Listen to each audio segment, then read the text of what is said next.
On today's episode of Gathering the Kings. Knowing how you're wired and what you're good at and what you enjoy helps you to stay in the zone and just drive through.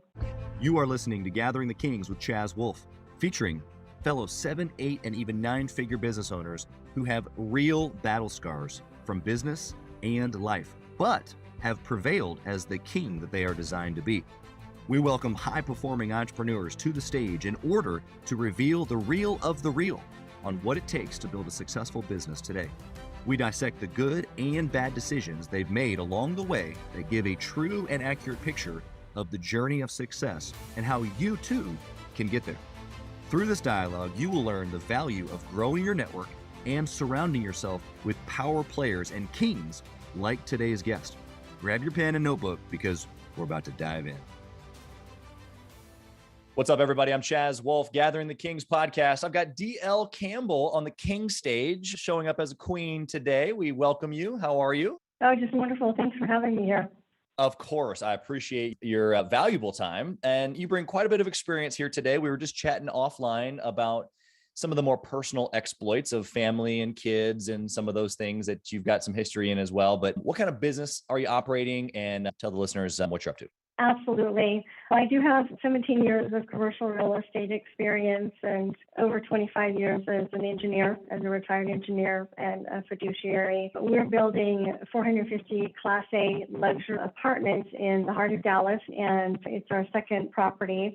Our first property was 22 North in 2018, and it actually is stabilized through the pandemic. So recession-proof, the asset class we want to stick with. And so that's what we're up to. We're about 120 days from entitlement. That's incredible. 450 units is no small feat. And then to be building it, let alone just buying it, is a whole nother world that goes in before owning, managing all of that. And so you're going to bring some incredible insight here today, obviously from the real estate world, but really just business in general. You got some skill sets that I think that are going to be very valuable to the people listening today. I want to know though, before we get in the nitty gritty, why are you pushing after 17 years and 20 years history of engineer? Like, you've been doing this for a minute. Why are you still at it? What's the big why for you? I enjoy it. I think if we're going to work 50 to 70 hours a week, which is sometimes what it takes, you have to enjoy what you're doing. So I found that commercial really suits how I'm wired as an engineer, former engineer, and just is such a good project to work on and such a good scope that it's easy. It's hard. We're working our guts out, but the Lord keeps putting cobblestones in front of us. And so we're actually going to build this asset. We're going to build a multifamily and flip it, and then probably keep the next one, and then maybe flip the next one in Dallas. So we're looking at 3 properties, and then maybe one in Austin after that. So it's just enjoyable. Yeah. So there's so many things there as far as like it fits, you enjoy it. It's an exciting thing. It's keeping your attention. All the engineers that I know are number crunchers and super intelligent and all the stipulations that you think of an engineer. And so I can only imagine that building a complex like this captures all of those little desires that you have for numbers and for intellect. Am I right on that? That is absolutely right. And they are some really smart people. In fact, engineers like to set up systems. So engineers as a whole to set up investment systems. And you'll find that once you talk to people in the investment world, a lot of them are engineers or systems people. So it's a great skill set to translate into your next. Yeah, absolutely. Systems are everything. I think that that'll be a huge part of the value that you can bring here today to the listener. Again, just thinking the people who are listening today are 6-figure guys and gals that haven't been able to scale yet. And so I want to take us back before you were at the size that you are now, the level of success, if you will. Maybe it was the first couple of months, maybe it was the first couple of years, but tell us first how like that transition happened from engineer to business owner. It's a great question because I'm sure that people are asking in this economy, what do I do next? What's the safe spot to land? And so in 2005, when I started getting into commercial real estate and started looking at real estate in general, I could see other industries and other countries doing offshore, and I could see the writing was on the wall and that I needed to diversify. I had my good 6-figure income and was comfortable. My kids were grown, and I needed to start putting the effort and energy into learning a different business and to diversifying. So I'm really glad I started back then. It also gives you a sense of security in your W-2 if you have one, and be able to diversify with something else. Yeah. It gives you a sense of security because your W-2 will push and pull you, and you need to be able to adjust and build something while you have that discretionary income. It's funny to me because I would say that the majority of people find security in the W-2, but everything that you just said was, I can't rely on the W-2 for security. I got to go create my own thing. And which I think obviously is how entrepreneurs are wired to control the environment as opposed to just let it happen to them. Do you feel like that was like the inkling that was like underneath the surface of the W-2, what appeared to maybe be the safe spot, 6 figures, but you just said, no, the writing's on the wall. It's going to go away eventually. I need to jump ship and do my own thing. I needed to have an exit strategy. If you build a career like that, any kind of career, a doctor, a professional, you've spent decades building that career. You can't just step out of it. But you want to plan an exit strategy where you have doubled your income in cash flow, or at least replaced your income in cash flow. And you have that, because banks are going to want to see income. They're going to want to see wealth, and banks won't loan you money if you don't have a job. So having that W-2 is actually advantageous in developing your commercial career. Yeah, you're right. And I think that there's probably a lot of folks either that can share the story or that they're currently in that situation. I know I did, where you don't just up and leave necessarily, but my business was a side hustle for a long time, even though I was doing millions. Okay. I probably kept a hold of my job for too long, but I wanted to be disciplined. Like you said, I had a specific strategy, an exit, if you will. And I was using those funds like you're talking about. I was using those funds at that point, not necessarily to grow my business because my business was doing well enough, but I was using it to start putting into real estate. And so that started my journey in real estate, was that I already had my businesses that were doing well on the side, though they were full-time things as it was. I had multiple. And then using my discretionary income, as you called it, to start investing in real estate. The planned approach that you're sharing here is wise. I don't think most people do it that way, though. I think a lot of people just jump, and that's okay, because then you're forced to figure it out, but it can be potentially a little bit rough. I'm curious to know, once you started to make that transition, you called it an exit strategy. You started doing it on the side. You obviously had built up, like you said, cash flow. Was it during that time when you were doing both, or was it after you left where you started to like really scale it up? Did you leaving have anything to do with the ability to kind of like go up a notch? For me, it was a different story. I picked up my first apartment complex, and I had my engineering career still. I had the discretionary income. And the reason that I actually did an apartment complex that I really don't care for is I wanted to have a place for my kids to be able to have some place where they could be. And when my youngest daughter was 24, it was discovered that she had cancer. So we overcame that.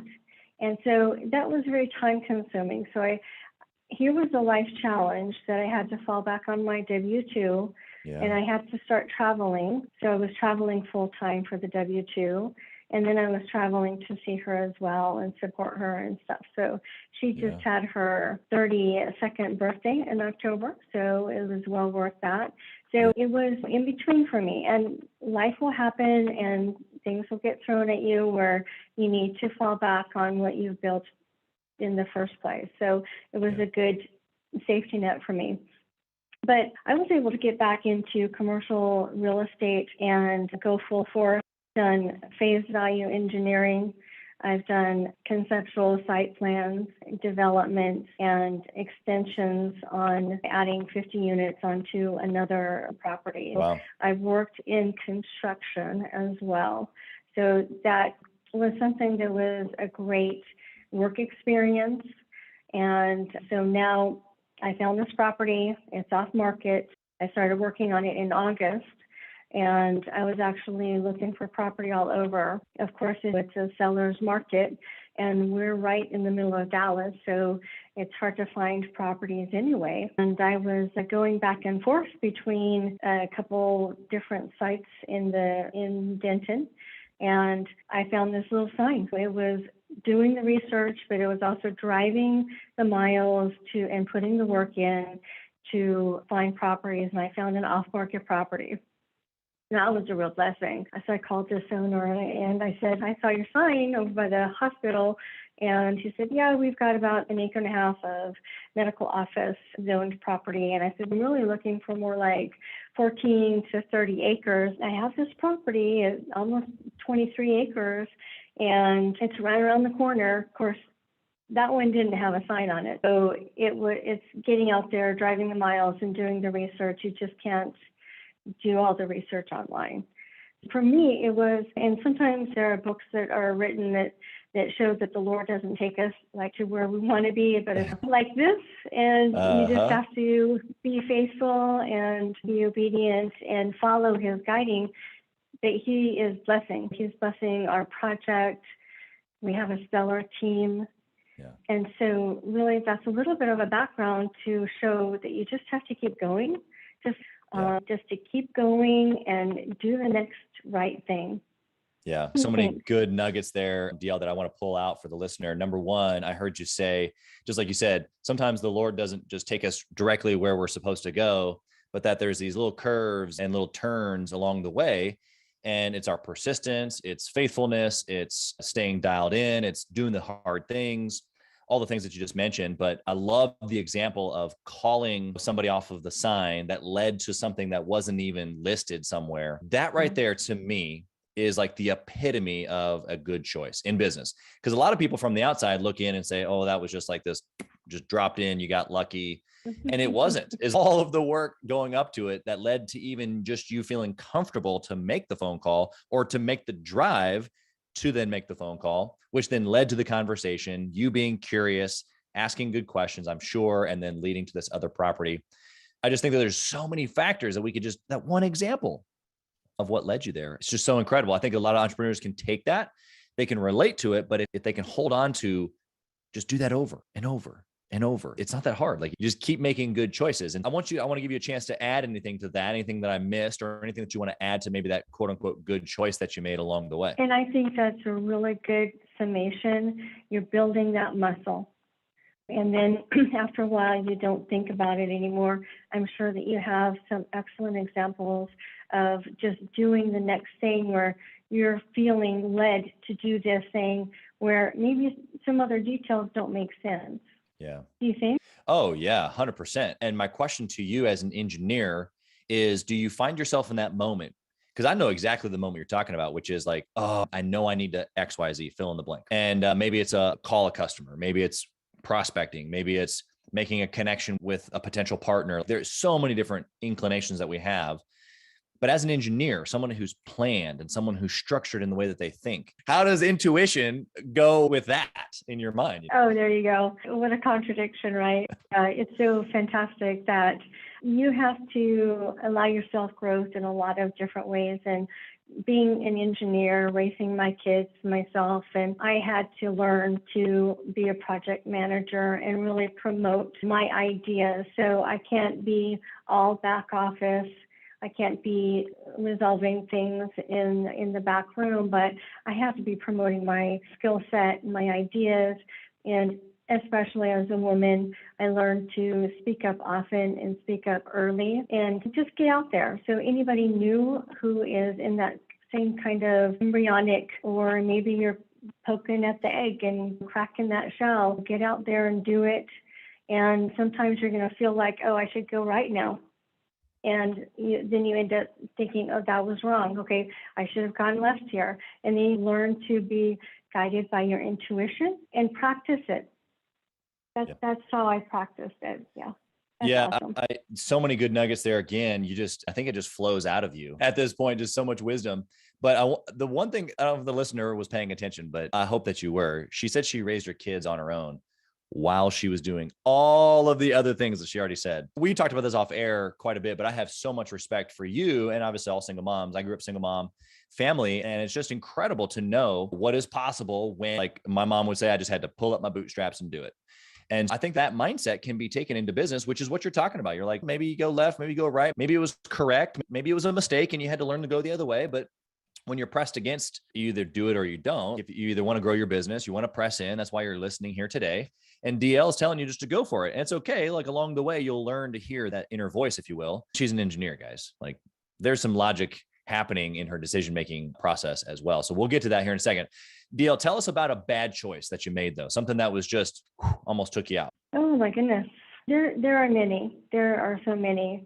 And what I've tried to do to self-correct is not be so analytical and to learn to step out even when I'm feeling uncertain, because people as humans, we want to have a lot of certainty, and a lot of times we don't get certainty. So the other thing is, here's a great example that I've had to self-correct in our project, because I'm more apt to not blue sky things as an engineer, but our numbers are all based and underwritten at the worst case scenario.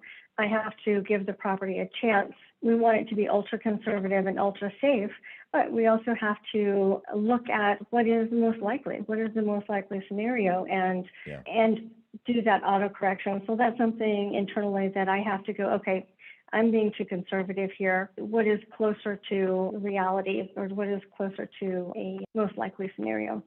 Yeah, I love the depiction there, like you said, of basically risk management in our decisions. I love that. What is something along the way, or maybe a specific story or situation where maybe you were too analytical and it killed the deal for you, or it delayed the deal, something like that? Yes, we were picking up a property a few years back, and it was a retail center in the middle of Plano, Texas, which was, I'm trying to remember the year, but it was in one of those downturns. So maybe it was 2009, 2010, probably, when the commercial market normalized after 2008.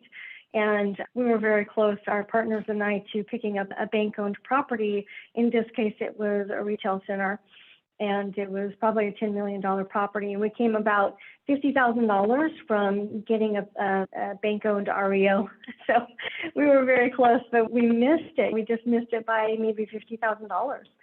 Wow. And it was the overthinking that stalled it, or how did you miss it? How did you miss the 50,000? Probably being a little bit too conservative, because Sure. it was a smoke and deal, and the other bidders were in their bidding. Of course, we didn't know what they were bidding, but Right. probably being a little too conservative with our cash. Yeah. Yeah. I think that I can relate that many scenarios in my own journey, but I hear a lot of business owners in general talking about if they could go back, they would just do it bigger, sooner, just thinking bigger, not necessarily being more risky, although that does equate to oftentimes more risk, because they've lived through it like you right now, going, man, if I had just been just a smidge more open to the risk, you probably would have gotten the deal. And so you can't play hindsight necessarily. That's what it was. That's what it would have taken. Yeah, you're right. You're absolutely right. And if we go back to those situations and go, okay, what really happened there and what would be better to do next time, it takes us back to that engineer gap analysis. And so we're really improving. Yeah. Yeah. That's the second part of what, like you said, engineers are very good at. It's not only just the creation of the system, the thing, but now it's the constant analyzation so that we can improve, get better, efficiency even. And so I think that piece for a lot of business owners, maybe they have some systems, but they haven't removed themselves from the process to be able to analyze the process enough to make it more efficient. Would listening, like right now, like a six-figure business owner, they're probably pretty chaotic, a lot of things going on. They're wearing tons of hats. Yes. What would you say to that person listening right now, based on the conversation we're having, as far as being able to remove themselves, to be able to look into the system, make efficiency, stuff like that? You're exactly right, Chaz, because we need to not only work in our business and know everything about it, but we do have to remove ourselves to work on our business.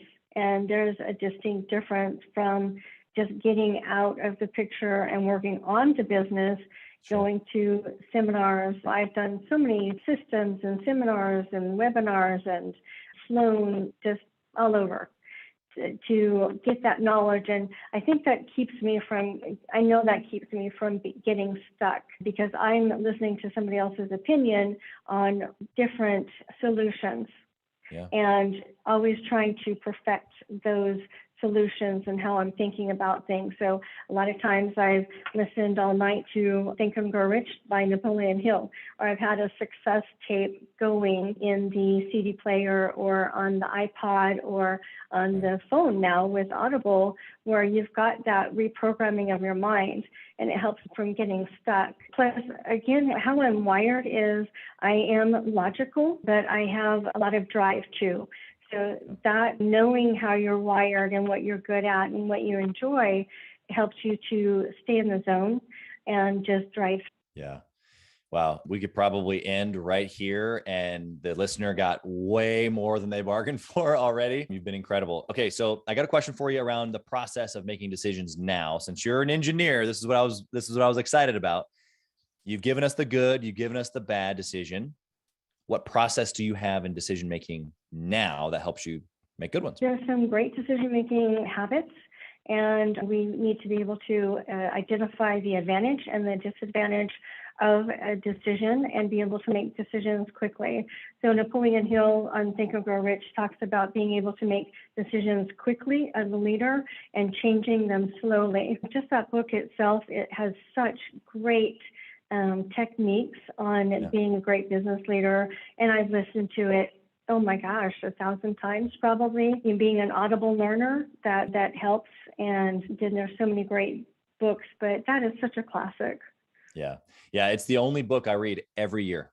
Every single year at the same time of the year, I'm elk hunting with my dad. We're in the wilderness somewhere.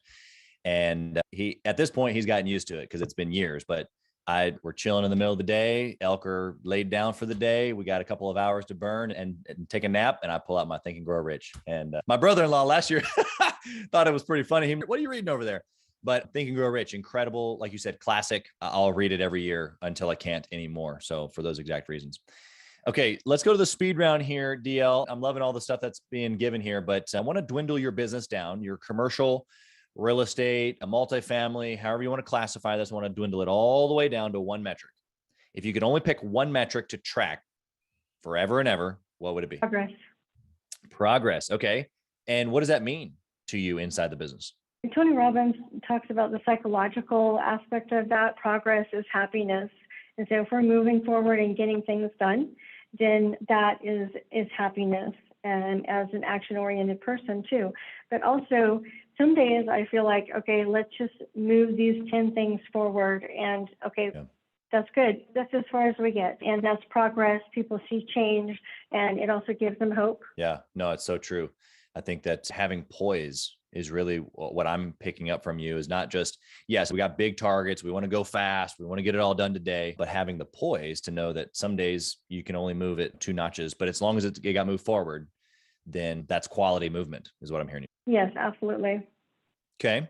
What book, maybe outside of Think and Grow Rich, since you've already given that such a glowing recommendation, would you recommend that a 6-figure business owner read that's trying to scale? There's a great book called Who Moved My Cheese? That's a great book. And you can read it in the afternoon, and it talks about being able to make those quick changes. No matter what happens, you have to make a decision. Yeah, I love it.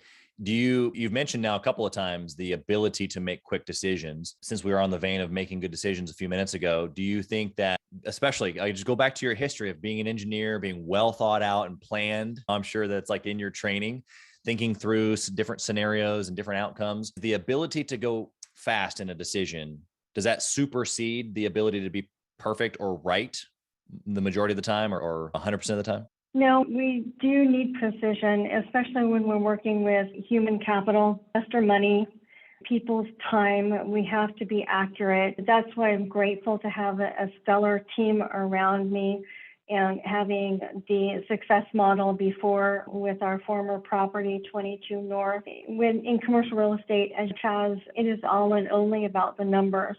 And so we absolutely have to be accurate, but we also have to be patient, because there's a lot of times where it's a complicated decision, and it involves a number of teams as well. It takes time to kind of process those things through and maybe be more of not a logical decision maker about it. Some people who are stock traders, I'm trying to remember the kinesthetic, but they're more action. decision makers. And so they're sensing the situation and they're getting a feel. And I find that as a learned behavior, that really helps me to get a sense of what is the right thing and which path to go down to see, is this the right decision or not? But basically, you still have to gather the information and do a gap analysis and then makes a decision. Yeah. I hope the listener hits the pause button and backs it up a little bit and listens to that again, because you've given probably one of the clearest explanations that I've heard on the importance of making quick decisions, but also with accuracy and the value of both. I think that, if you're listening right now, hit pause, go back. The next one is, do you intentionally network and mastermind with other entrepreneurs? Oh, absolutely. Absolutely. I think it's important, and everybody has something to give, even the people who are just starting out, but they need to be of good character and they need to have good intention as well. And I think if we can be walking forward in truth with those kind of people, then everybody has something of value to give. So it absolutely comes to morals and character. And then you have what Stephen Covey talks about as the speed of trust. So he's got the 7 habits of highly effective people, but he's got the eighth habit, then the next book, the speed of trust. And if you've got that, and it goes back to Napoleon Hill, the mastermind mentality. If you've got all of these brains and hearts thinking together and working together, then you can come up with the best decision. Yeah, you're right. The mastermind approach from Think and Grow Rich is what I value. It's what we've built Gathering the Kings on, because I don't think it exists a whole lot. I think a lot of people just try to get together for a conference.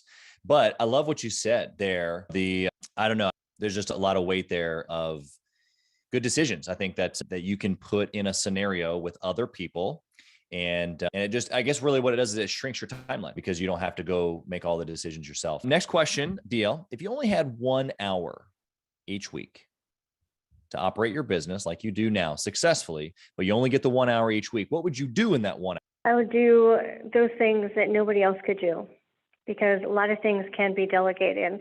And that's a great time management principle, Chaz, because I have had to do this as well just recently, is to think, I could be doing that, but who could be doing that and maybe better? They could be doing a better job, and really focus on the things that only I could do. Yep. I love it. That's how you move forward. Okay. Last question, DL, if you lost it all, there was no more 22 North, there was no more current project, what would you do? Rebuild my dynasty. Because the one thing that you don't lose is that the knowledge and the habit and the experience, you can just build it again, build it back better. Yeah, you're right, because you have everything that you need. One of the things that you mentioned earlier, as far as networking, and of course, it goes along with the sign that's behind you, Honors Way Group. You talked about high quality people. If you're gonna mingle with people, you want to do it with high quality people. So I wanted to ask you, but I forgot. How have you gone about seeking, or how do you know when someone is good intentioned or is that high quality character that you talked about? Actions speak louder than words. A lot of times when somebody is acting in activity, then that's the decision that they've made. One book, I can't remember what book it was, but it talked about building a lawn and building the sidewalks for people to walk on. And then another strategy is to lay the lawn out and then see where the people walk. So it's more of a management by walking around and seeing what's happening, and then being able to not micromanage, but a little bit of adjustment here, a little bit of adjustment. Yeah, such great perspective. Okay, DL, how can the listeners connect with you? Maybe they want to get in on a big project that you're doing. They want to just get to know you better. How can they find and connect with you? Absolutely. I appreciate that, Chaz. And they can just go to honorswaygroup.com. And we've got our current project, the Dallas project, the 450 Class A luxury multifamily. It's the Prestige at Mayhill. So we've got that right there.